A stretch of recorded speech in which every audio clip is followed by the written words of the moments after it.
صل على سفينا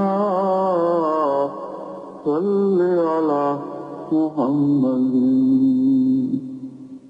صل على سفينا صل على محمد صل على نبينا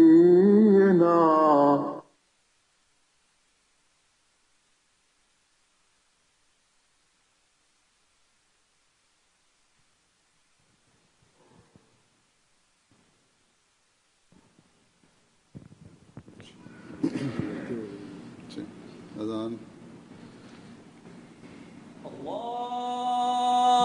अल्लाहु अकबर अल्लाहु अकबर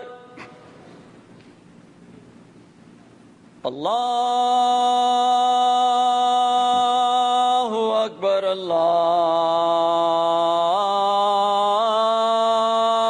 अकबर अशहदु अन ला इलाहा इल्लल्लाह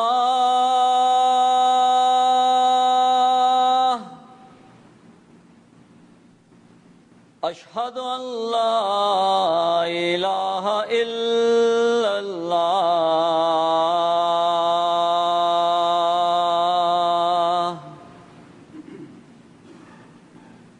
अशहदु अन्ना मुहम्मदर रसूलुल्लाह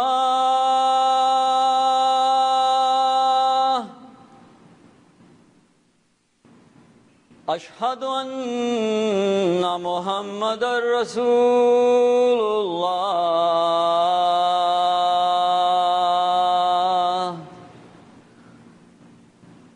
हय्या अलस सलाह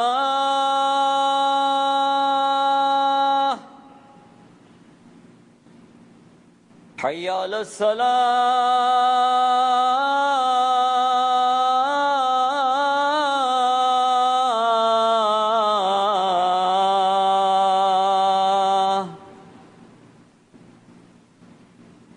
हय्या अलल फलाह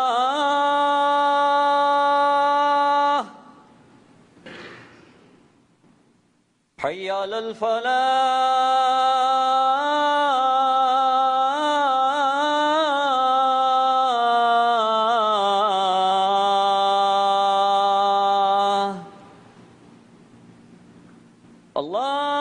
अल्लाहु अकबर अल्लाहु अकबर ला इलाहा इल्लल्लाह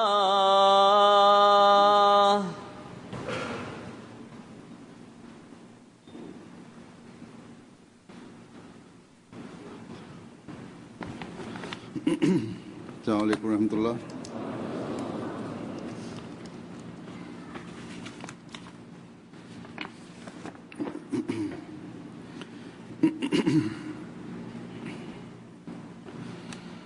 अशहदु अल्ला इलाहा इल्लल्लाह वहदहु ला शरीक लहु वअशहदु अन्ना मुहम्मदन अब्दुहु व रसूलुहु अम्मा बादु फ़अऊज़ु बिल्लाहि मिनश शैतानिर रजीम बिस्मिल्लाहिर रहमानिर रहीम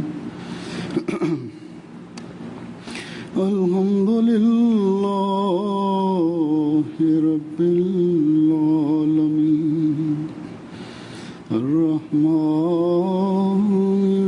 रहीम मालिकि यौमिद्दीन इय्याका नअबुदु व इय्याका नस्तईन اهدنا الصراط المستقيم صراط الذين أنعمت عليهم غير المغضوب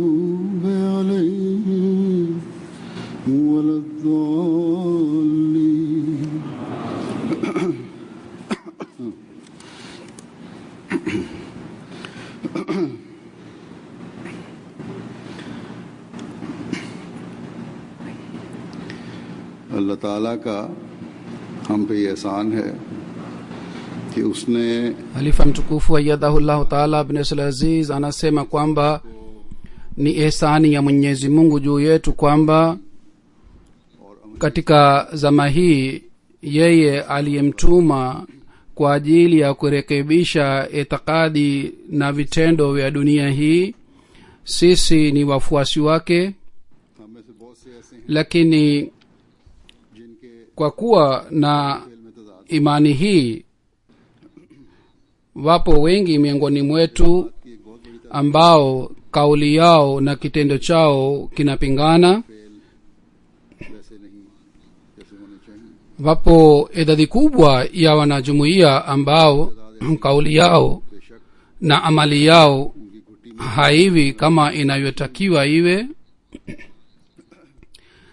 Kuna idadi kubwa ya wanajumuiya कि तुम अहमदी हो, ambao katika maumbile yao jumuiya imekomaa sana, माशाल्लाह yani हमारे दादा परदादा wakiulizwa kwamba je, nyinyi ni wanajumuiya, wanasema ndiyo, masha Allah, sisi ni wanajumuiya na babu zetu walijiunga na jumuiya उनके ईमान na walikuwa masahaba wa Sayyidina Ahmad alayhi salatu wassalam, और सहाबा में दर्ज है। na matukio fulani ya imani yao बल्कि बाज imeelezwa katika historia ya masahaba wa Sayyidina Ahmad alayhi salatu wassalam, फलां साहबी का जो वाकया bali wengine wananiambia, kwa sababu siku hizi mimi naeleza matukio ya masahaba mbalimbali katika hutuba zangu, na wanasema tukio fulani ulilolieleza katika hutuba yako,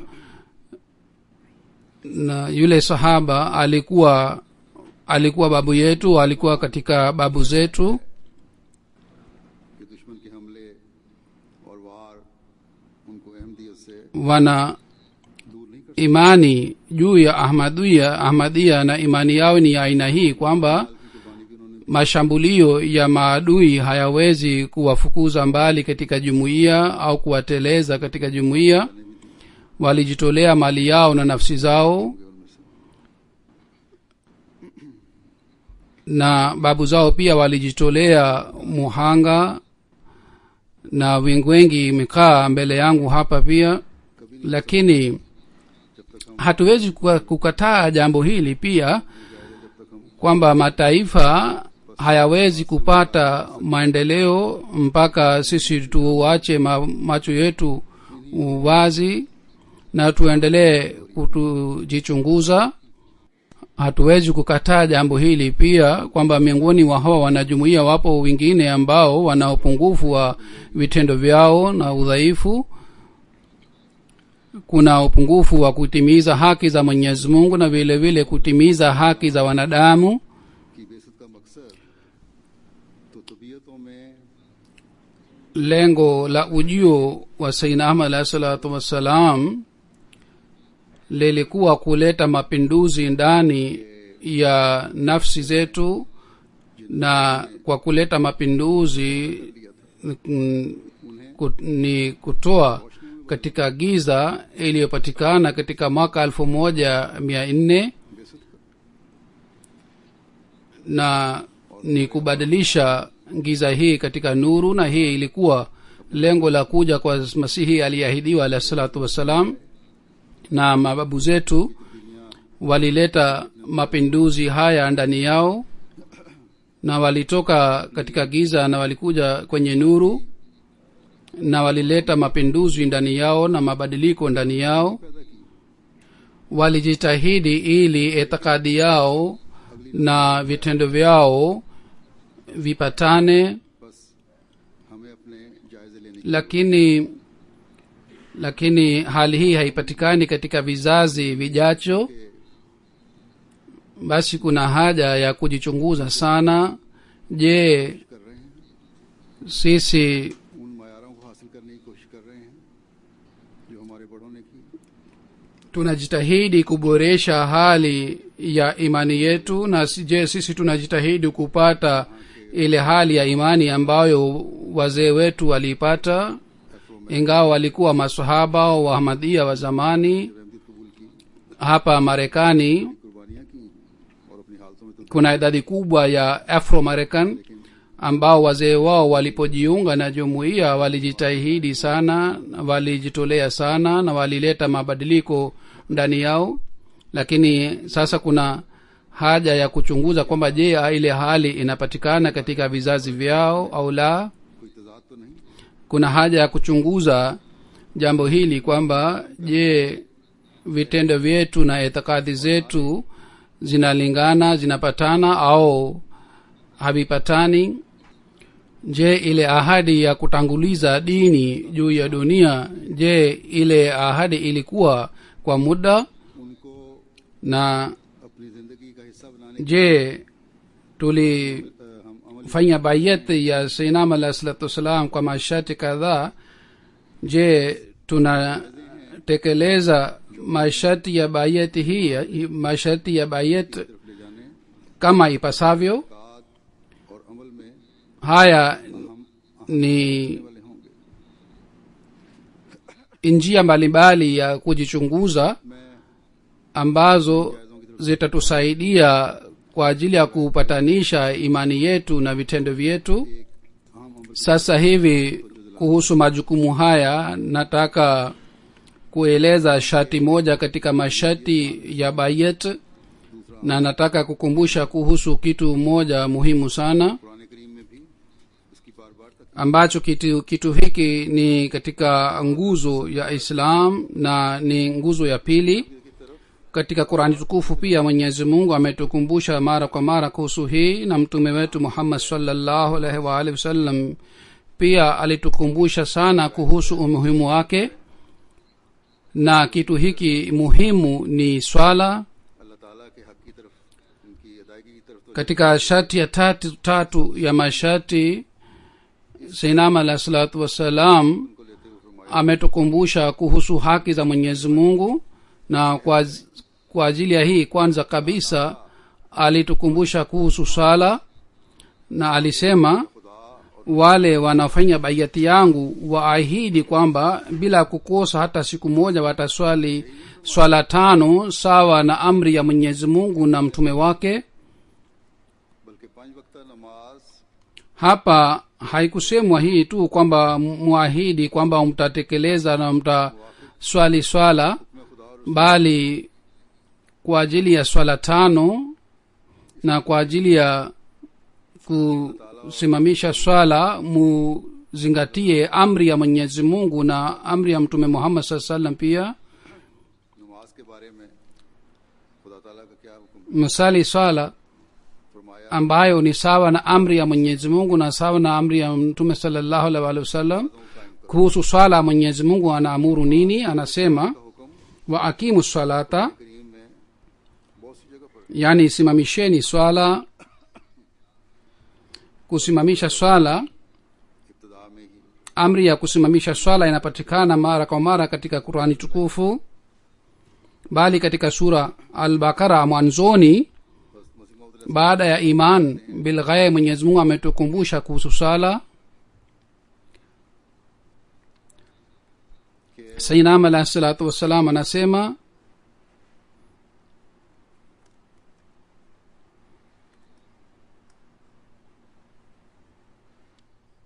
इंसान कभी खुदा ताला का कुर्ब हासिल नहीं कर सकता जब तक कि इकामत सलात न करे।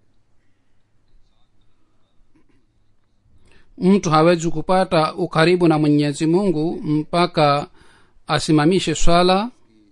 अहमियत और भी बढ़ जाती है जब खुदा ताला Na katika dhama hii इस तरफ तवज्जो दिलाई। kusimamisha swala umuhimu wake unazidi zaidi, kwa sababu Mwenyezi Mungu pamoja na ahadi ya uhalifa ametukumbusha kuhusu sala. क़याम की तरफ नजर रखें। Zawadi na inam za uhalifa wanaweza kupata wale tu ambao wanazingatia swala na wanasimamisha swala. बाजमात अदायगी Na kusimamisha swala ni nini? और वक्त पर अदायगी। Ni kusali swala kwa jamaa na kusali swala kila siku na kwa nyakati zake. mwenyezi mungu anasema wa aqimu salata wa atu zakata warkau ma'arrakiin, simamisheni swala na toeni zaka na fanyeni rukuu pamoja na wafanyao rukuu. Yani kwa kuwa pamoja munyenyekee na mwiname mbele ya mwenyezi mungu, na wale wanaojitolea na wanatoa mali yao, sifa yao mwenyezi mungu ameeleza kwamba sifa yao inatakiwa iwe hii kwamba wawe na jumuiya, yani sifa ya jumuiya. Na hii ndiyo ni amri kwamba waswali kwa jamaa, yani katika sura ya jumuiya, na vile vile watoe mali yao katika sura ya jumuiya, ili katika kitendo kile na katika Islam ambayo kazi ile ambayo itafanywa katika sura ya jumuiya itapata baraka. Kuhusu sala, mtume sallallahu alaihi wasallam amesema anayeswali swala kwa jamaa anapata thawabu mara 27 zaidi kuliko yule anayeswali swala peke yake. Na sisi tunasikia hadithi hii na katika hutuba, na tunatayarisha watoto wetu pia na wanatoa hutuba na wanaeleza hadithi hii katika hutuba zao, lakini kwa vitendo baadhi wakati watu hawazingatii hadithi hii ya mtume sallallahu alaihi wasallam. Pasipokuwa na udhuru wa halali tunatakiwa tusali swala kwa jamaa, lakini kama nilivyosema, tukijichunguza itakuwa wazi kwamba watu hawazingatii swala kwa jamaa kama inavyotakiwa izingatiwe. Kwa fadhili za mwenyezi mungu, Marekani wanajumuiya wamepata shauku ya kujenga misikiti, lakini itapatikana faida ya ujenzi wa misikiti wakati tutatekeleza haki za misikiti yetu. Na haki za misikiti ni kuimarisha misikiti, na kwa ajili ya kuimarisha misikiti kipimo alichoweka mwenyezi mungu ni kwamba tuje mara 5 misikitini na tusali swala kwa jamaa. Wapo watu wengi ambao kwa sababu ya shughuli zao si rahisi kwao kuja misikitini mara 5 kila siku, lakini swala ya alfajiri na maghrib na isha wanaweza kusali na hawana udhuru kwa ajili ya kusali swala hizi 3. Najua katika jumuiya wapo watu wengi ambao wanaishi katika nchi za Ulaya na wanaishi maili 15-20 mbali kuliko msikiti, kutoka msikiti, lakini wanakuja kusali swala misikitini.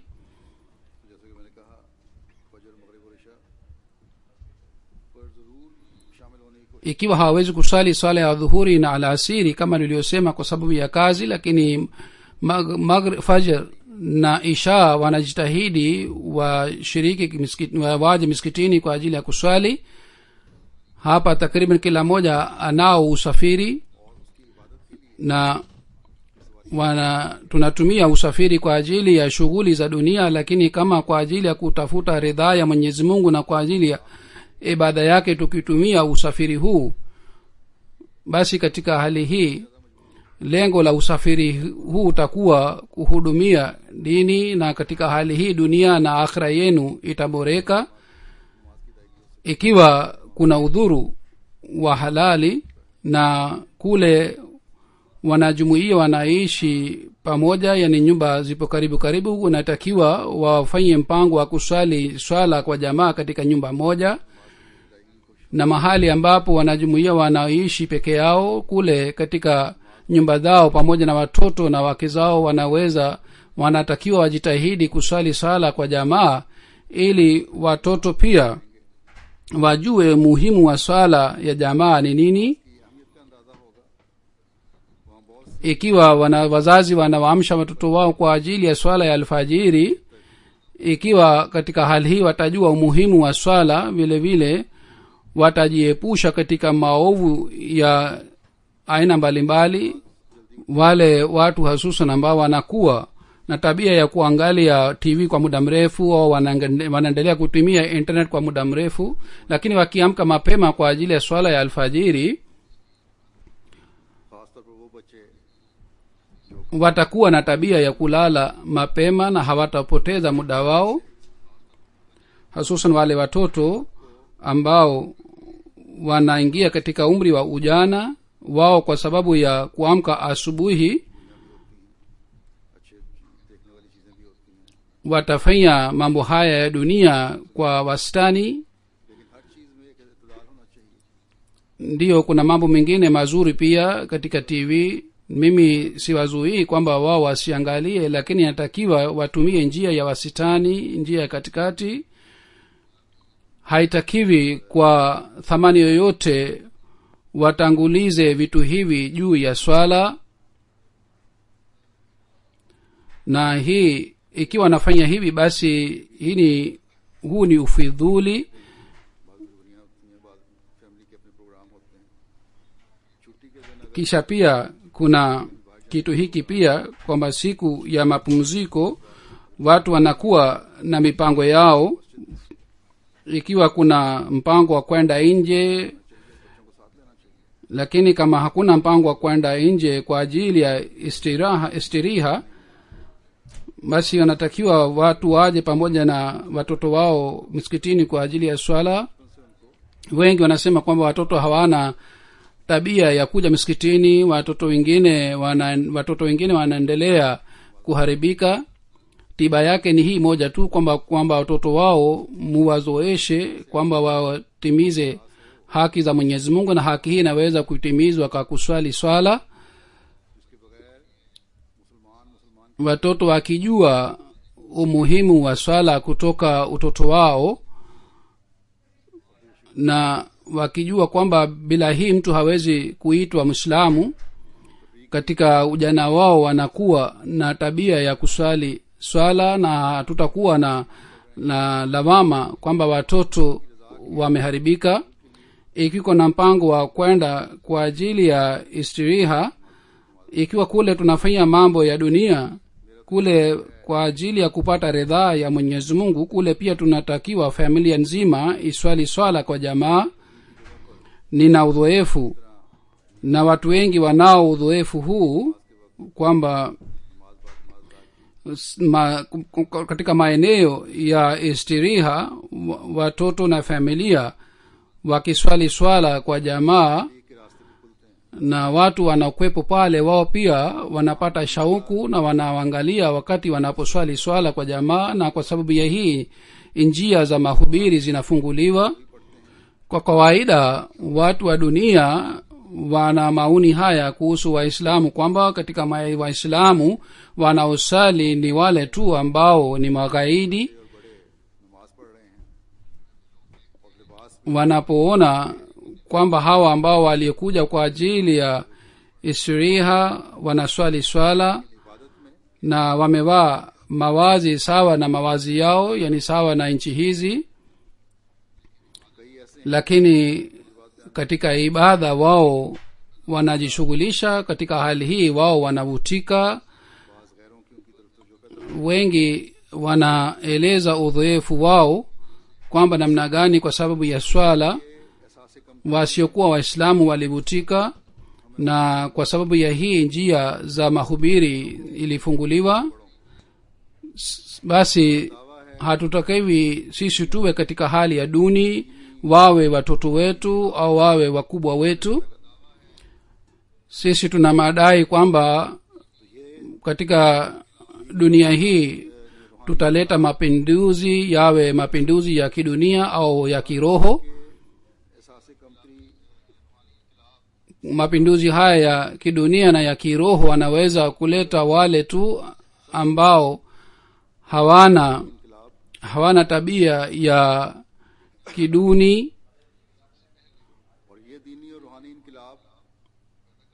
na wanaleta mapinduzi ndani yao kwanza kabisa, yani mapinduzi ya kidunia na ya kiroho.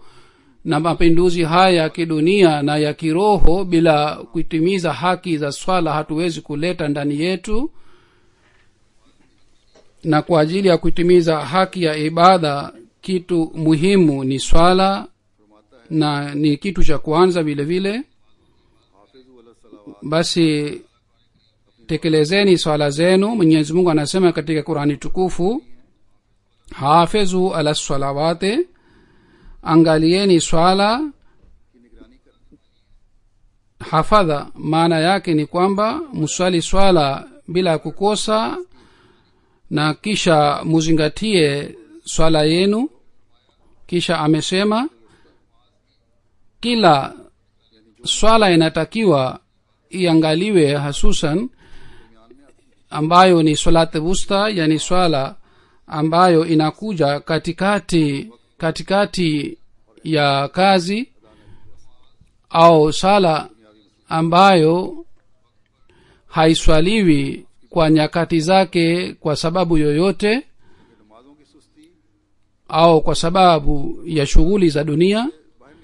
Mnalazimika kuzingatia swala hii, kwa sababu uvivu wa swala na kughafilika katika swala utawatoa nje katika orodha ya waswaliaji.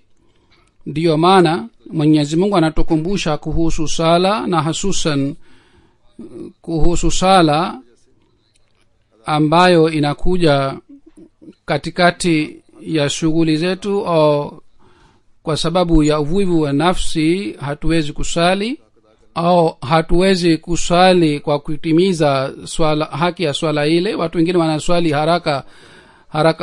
Hii si kutimiza haki ya swala ile, kwa sababu Mwenyezi Mungu anasema waqumu lillahi qanitin, simameni kwa kuwa watiifu wa Mwenyezi Mungu, yani muswali swala kwa makini sana. Mambo ya dunia na matamanio na tamaa ya nafsi yasipate ushindi juu ya nafsi zenu wakati wa kusali swala. Muwe na imani hii wakati wa kusali kwamba nimesimama mbele ya Mwenyezi Mungu na lazimika kutimiza amri zake zote. Hali hii inapopatikana, katika hali hii Mwenyezi Mungu anasema kuhusu waswaliaji wa aina hii kwamba swala za aina hii zinawalindeni na zinakuwa walinzi wenu, na wazuia katika maovu, na itajaza nyumba zenu kwa baraka. Sinama alayhi salatu wasalam anasema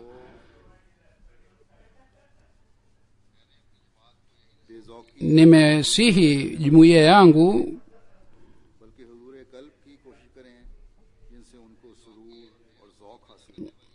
kwa wasiswali swala ambayo haina raha, bali wanatakiwa wajitahidi kupata ile ladha ya moyo wakati wa kusali ili waweze kupata raha. Kisha Mwenyezi Mungu anasema inna salata tanha anil fahsha'i wal munkari, bila shaka swala huzuia mambo ya aibu na maovu. Inatakiwa ikumbukwe kila wakati kwamba swala inatuzuia katika aibu na katika maovu ya kila aina, lakini si kila swala wala si kila msaliaji wa swala. Kila msaliaji hawezi kujizuia katika maovu. Ni msaliaji yule tu anaweza kurekebisha hali yake, au swala inaweza kurekebisha hali ya msaliaji yule tu ambaye anaswali swala kwa utii kamili, na swala inaswaliwa kwa imani hii na kwa nia hii kwamba Mwenyezi Mungu anajua, anaona kila harakati za nafsi zangu na kila harakati zangu, na mimi nimesimama mbele ya huyo Mungu ambaye anaona kila harakati yangu na kila kitendo changu. Ikiwa kuna swala ya aina hii, basi ni swala hii ambayo inamlinda mwanadamu, na ikiwa swala hii inaswaliwa katika nyumba, basi ile nyumba inakuwa na rangi ya aina fulani na sifa ya aina fulani. Tunatakiwa tutafute swala ya aina hii, ndipo tunaweza kutimiza ahadi ya bayati yetu kwa kweli kweli. Si hivi kwamba tumesimama kwa ajili ya swala na tumeanza kufikiria kuhusu mambo ya dunia na kuhusu tamaa za nafsi zenu, au baadhi wakati tumeswali au baadhi wakati hatuswali. Nasema tena kwamba kila mmoja wetu anatakiwa ajichunguze. Wanaoishi katika nchi hizi kwa sababu ya shughuli za dunia hawazingatii swala, ingawa hali hii inapatikana katika nchi zingine na miji mingine pia za dunia, lakini angalau kuna idadi ya watu, kuna idadi ya waswaliaji ambao wanaenda misikitini. इस्लाम के इस अहम दीनी फरीज़े की तरफ licha ya kuwa na hali hii kwamba Mwenyezi Mungu, mimi naendelea kukumbusha kuhusu jukumu hili la Islam, na mahalifa waliotangulia kabla yangu wao pia walikumbusha kuhusu jukumu hili. Katika zama hii Mwenyezi Mungu ametujalia neema ya MTA. Ikiwa zamani sauti ya halifa ilikuwa haifiki mara moja katika kila pembe ya dunia, lakini siku hizi swala hii ya halifa na ujumbe wa Mwenyezi Mungu na ujumbe wa mtume wake unafika mara moja katika kila pembe ya dunia. Ikiwa miongoni wetu wengine hawasikilizi hutuba zangu, au labda wanasikilizi lakini hawasikilizi kwa moyo, wanasikiliza kwa sikio moja na wanatoa katika sikio lingine, watu wa aina hii hawawezi kutimiza ile ahadi ya bayati yao kwamba watatanguliza dini juu ya dunia, na amri yoyote itakayotolewa mimi nitalazimika kutii ile amri na nitakuwa mtiifu. कामिल फरमाबरदारी से Vitendo vya aina hii vinamtoa nje katika utii, kwamba anasikia kwa sikio moja na anatoa katika sikio lingine, na vitendo vya aina hii vinampeleka mbali katika utii mkamilifu. Kuhusu watu wa aina hii Mwenyezi Mungu amewaonya, anasema fawailu lilmusallin allazina hum an salatihim sahun, ni ole kwa waswaliaji ambao wanaghafilika katika swala yao. Ghafla hii inaweza kuwa kwa sababu ya kutokuzingatia swala kwa jamaa, na vile vile kwa kutokuswali swala kwa mfululizo kila siku, na vile vile kutokuwa na juhudi ya kuzingatia swala ndani ya swala. Ni kweli baadhi wakati mtu hawezi kusali swala kwa makini, lakini mtu anatakiwa afanye juhudi ili awe makini katika swala yao, na hii pia ni maana moja ya kusimamisha swala. Basi jambo hili ni jambo la haufu sana, kwamba Sinama alayhi salatu wasalam kwa kutukumbusha kuhusu hii amesema kwamba yule ambaye hakuniamini anafanya maovu, makosa, bila shaka yeye ni mwenye dhambi, lakini wale ambao wameniamini wananiahidi kisha hawatimizi ile ahadi, hawa watu wataulizwa zaidi kuliko wale ambao hawakuniamini. Mwanajumuiya amepewa jukumu kubwa sana, na jukumu hili haliwezi kutimizwa mpaka anaahidi kwa kumshuhudia Mwenyezi Mungu, na ikiwa hatimizi ahadi ile basi ataulizwa mbele ya Mwenyezi Mungu. Basi mtu anapokuwa na imani hii ataendelea kuzingatia majukumu yake. Wakubwa na wadogo, kina mama na kina baba, wote wanatakiwa wazingatie majukumu yao. Huzur anasema kwamba hapa utulivu unaokosekana katika majumbani, hii ni kwa sababu ya hii kwamba watu hawazingatii ibada ya Mwenyezi Mungu kama ipasavyo.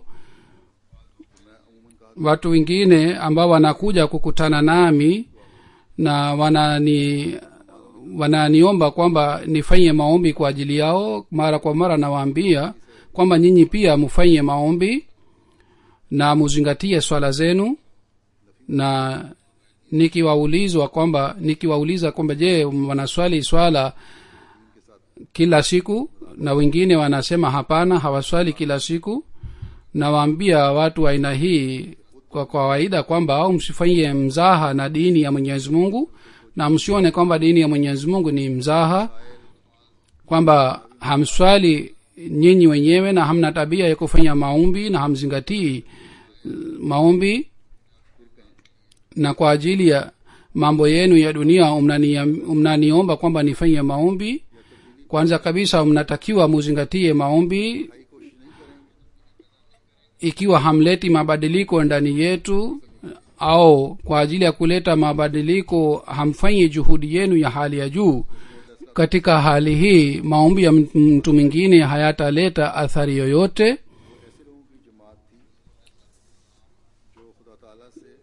Sayyidina Ahmad alayhi salatu wassalam alikuja kutengeneza jumuiya. Ilikuwa jumuiya ya aina hii ambayo itakuwa jumuiya ya watu ambao watakuwa marafiki wa Mwenyezi Mungu na watazingatia swala zao.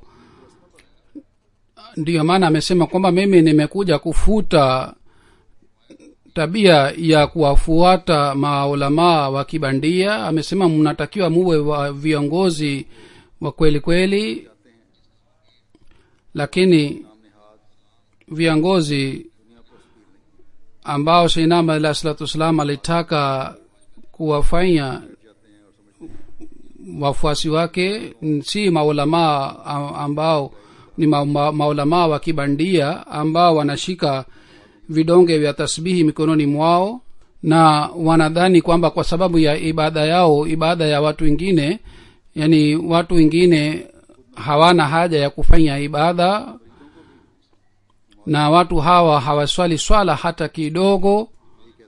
Wao wenyewe hawaswali swala na wanawaambia wafuasi wao pia kwamba haina haja ya kuswali swala.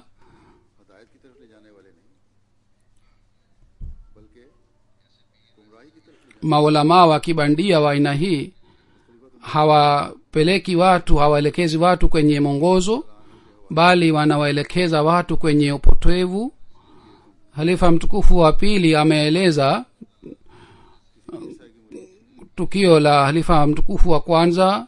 Kwa kumpitia yeye amesema kwamba Sayyidina halifa mtukufu wa kwanza alikuwa na dada yake moja ambaye alikuwa mfuasi wa kiongozi moja wa kibandia. Yule kiongozi alimwambia dada yake kwamba wafuasi wangu hawatakiwi waswali swala, hawana haja ya kusali swala, na munifuate na wazifa ambayo nimesema musome ile. Basi katika hali hii haina haja ya kusali swala. Halifa mtukufu wa kwanza siku moja alimwambia dada yake kwamba umuulize kiongozi wako kwamba siku ya hisabu, siku ya kiyama, Mwenyezi Mungu atakapouliza kuhusu vitendo vizuri na kuhusu swala nitajibu nini? Wakati malaika watakapozuia njia yangu ya kuingia peponi na nitakapoulizwa kuhusu wema nitajibu nini? Yule dada akamuuliza kiongozi wake akasema kwamba malaika wakizuia njia yako katika hali useme kwamba mimi ni mfuasi wa kiongozi fulani, basi ukisema hivi watakuacha na utaingia peponi. Na ikiwa ni swali langu mimi ambaye ni kiongozi, malaika wakiniuliza mimi nitasema kwamba katika uwanja wa Karbala walijitolea muhanga. Je, umesahau kujitolea kwao mjukuu wa Mtume sallallahu alaihi wasallam, na mimi ni katika kizazi chake, muhanga aliyojitolea? Je, umesahau? Kwa kusikia hii malaika wataona haya na wataniacha na hawatazuia njia yangu na nitaingia peponi moja kwa moja. Huzuri anasema hii ndiyo ni hali ya maulamaa wa kibandia siku hizi.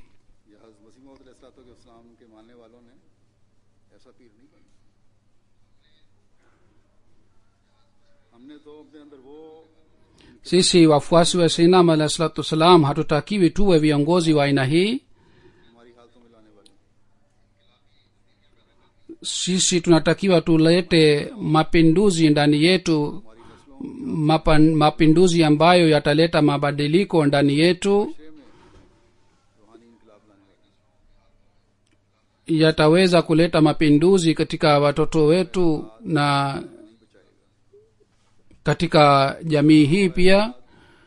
Kumbukeni kila wakati jambo hili kwamba itikadi yetu haitatuokoa wala itikadi yetu haitaleta mabadiliko ya kiroho, bali ni vitendo vyetu ambavyo vitaleta mabadiliko. Na kwa ajili ya hii kwanza kabisa ni maombi yetu. Wakati Mwenyezi Mungu atakapopokea maombi yetu, basi katika hali hii mapinduzi yatapatikana duniani. Na njia nzuri ya kufanya maombi ni kusali swala. Basi angalieni swala zenu, na hili ni jukumu la kila mwanajumuiya.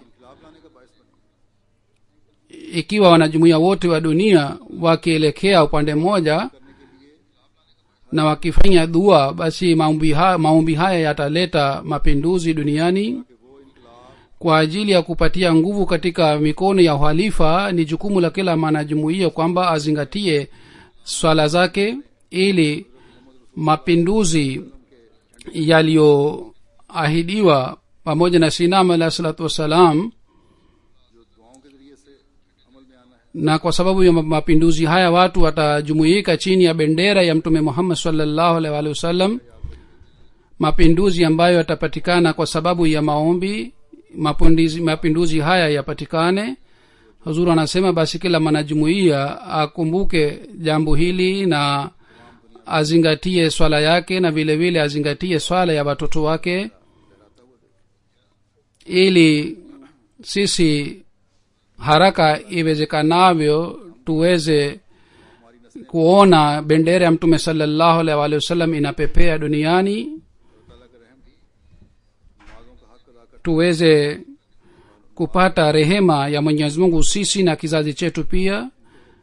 Rehema ya Mwenyezi Mungu inapatikana wakati tunapotimiza haki ya swala, na wanaosali Mwenyezi Mungu amewaahidi kwamba atawarehemu. Mwenyezi Mungu anasema waqimu salata wa atu zakata wa atiu rasula la'allakum turhamun, simamisheni swala na toeni zaka na mtiini mtume ili mrehemevu. Basi ikiwa tunataka kupata rehema ya Mwenyezi Mungu katika hali hii, tunalazimika kuzingatia swala yetu na tunalazimika kusimamisha swala. Sayyidina alayhi salatu wassalam amekumbusha mara kwa mara wafuasi wake kuhusu swala, ili ikiwa pande moja tunatimiza haki ya bayat na tunaweza kupata ukaribu na Mwenyezi Mungu, vile vile tuweze kupata rehema ya Mwenyezi Mungu, na katika hali hii tuboreshe dunia yetu na akhira yetu.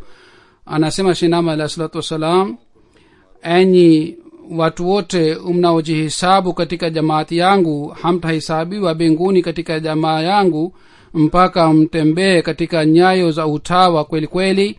Simamisheni swala zenu 5 kwa unyenyekevu na upole wa moyo kama ni wenye kumuona Mwenyezi Mungu.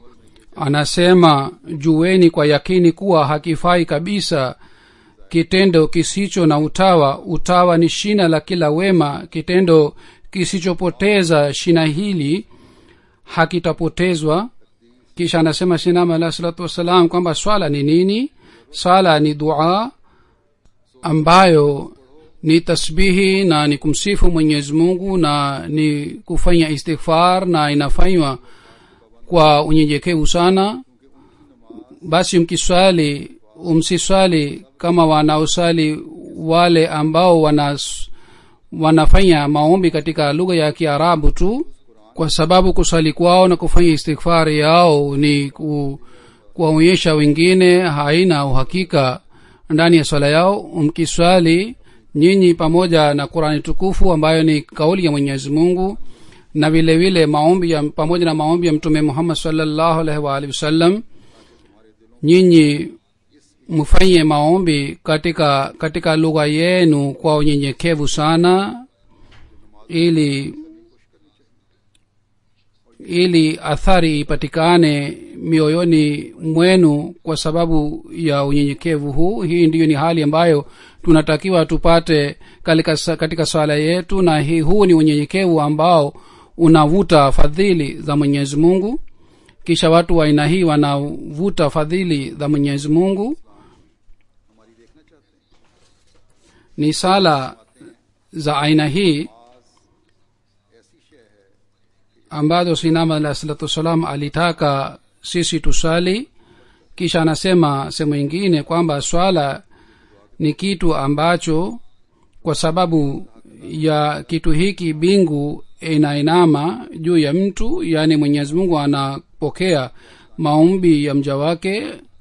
Anayetimiza haki ya swala anajiona kwamba yeye amekufa na roho yake imeelekea kwa Mwenyezi Mungu, na swala ambayo inaswaliwa swala ndani yake nyumba ile haitaangamia. Katika hadithi inapatikana kwamba ikiwa swala ingepatikana wakati wa Nuhu alayhi salatu wasalam, basi taifa ile halikuangamizwa.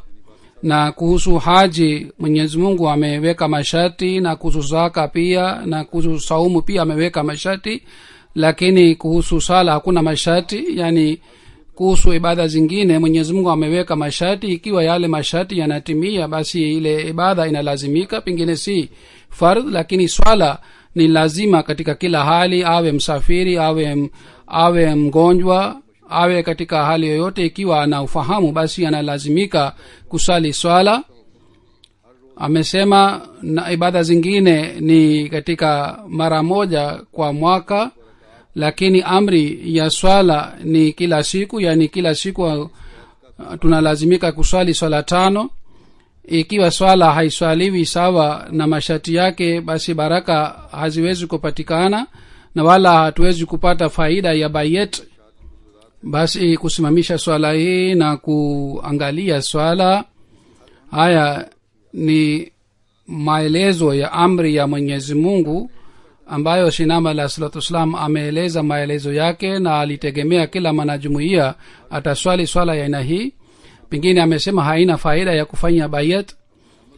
Huzur anasema kama nilivyosema kwamba kila mwanajumuiya anatakiwa azingatie umuhimu wake, ili tuthibitishe kwa vitendo vyetu na tuambie dunia kwamba baada ya kujiunga na Sinama alayhi salatu wasalam mabadiliko mazuri yamepatikana ndani yetu, na kwa sababu ya mabadiliko haya tumekuja karibu na Mwenyezi Mungu. Nimewahi kuwaona watu wengi ambao wanajiunga na jumuiya, Mwenyezi Mungu ameleta mapinduzi ndani yao kwa sababu ya swala zao. Kwa hiyo kila mwanajumuiya, hususan wanajumuiya wa zamani na vizazi vyao, wanatakiwa wakumbuke jambo hili, yani wazingatie swala. Sayyidina alayhi salatu wasalam anasema kwamba shauku ya swala inapatikana kwa fadhili za Mwenyezi Mungu. Ndiyo maana mfanye dua hii kwa Mola wenu: e Mola wangu,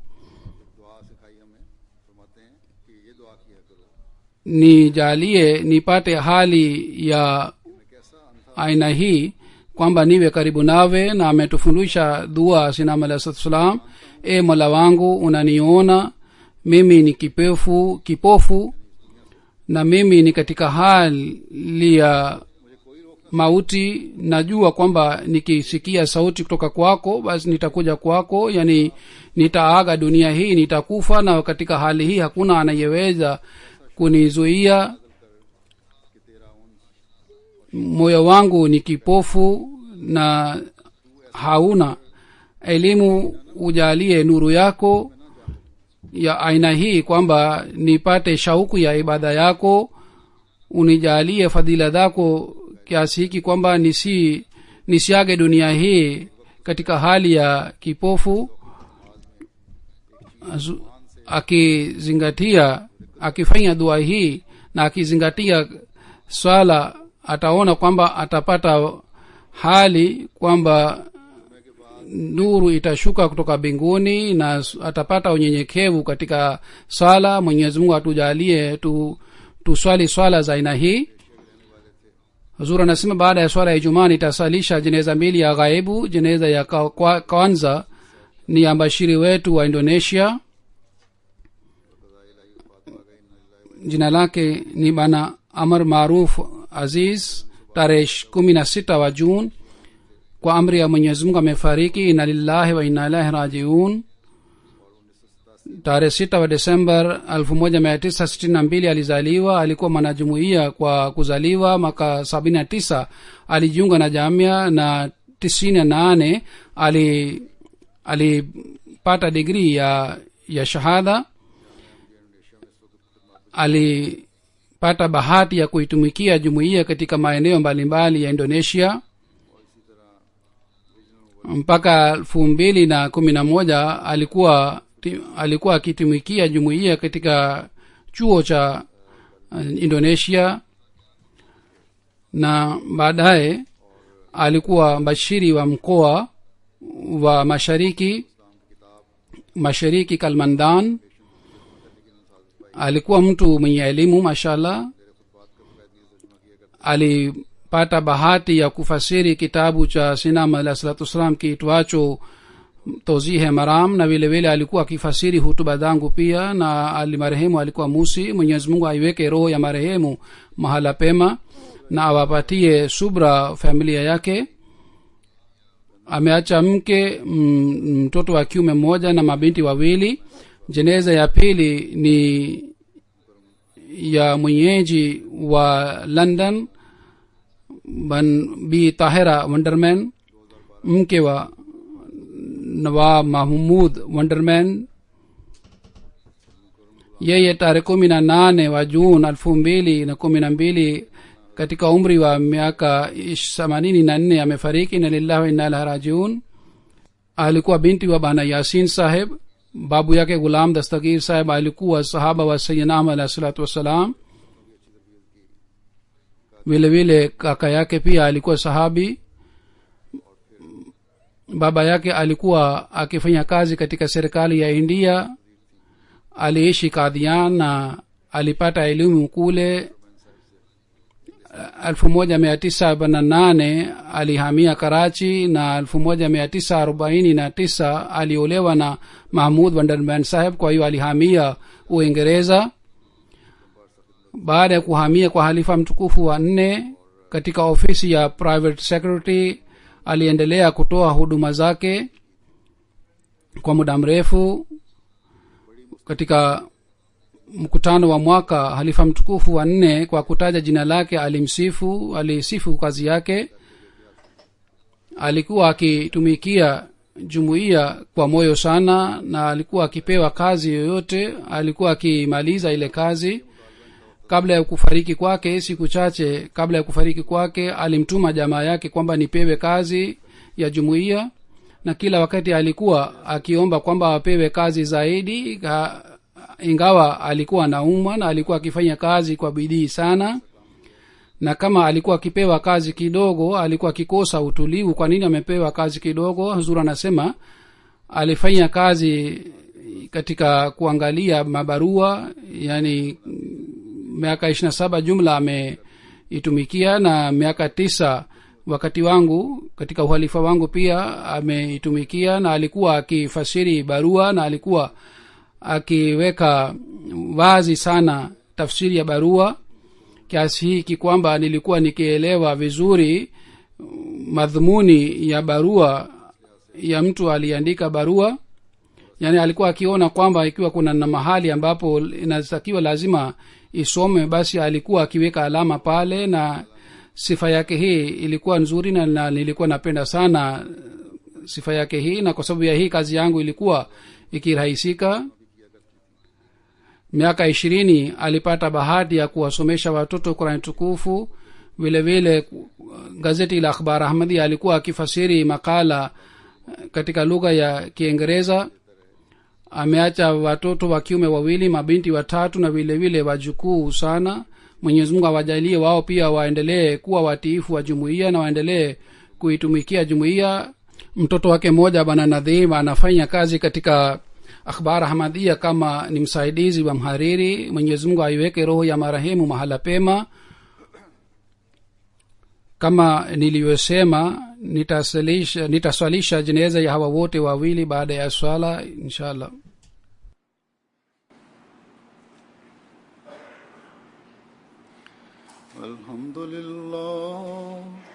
Alhamdulillah nahmaduhu wa nasta'inuhu wa nastaghfiruhu wa nu'minu bihi wa natawakkalu alayhi wa na'udhu billahi min shururi anfusina wa min sayyiati a'malina. من يهده الله فلا مضل له ومن يضلل فلا هادي له ونشهد أن لا إله إلا الله ونشهد أن محمدا عبده ورسوله. عباد الله رحمكم الله إن الله يأمر بالعدل والإحسان وإيتاء ذي القربى وينهى عن الفحشاء والمنكر والبغي يعظكم لعلكم تذكرون. اذكروا الله يذكركم وادعوه يستجب لكم ولذكر الله أكبر.